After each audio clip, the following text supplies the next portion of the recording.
How to fix the Valorant mouse bug. So what you need to do is head over to the search bar and type in Valorant. Then right click on it and then open file location. Right click on the shortcut again and then open file location again.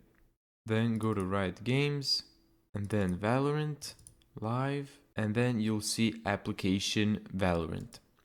Now right click on this, go to properties, then go to compatibility.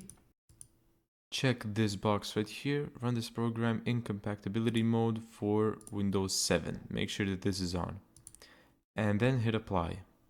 Then go back to Riot Games, Riot Client, and then do the same exact thing with Riot Client Services. Right click on it, properties, compatibility mode for Windows 7, hit apply.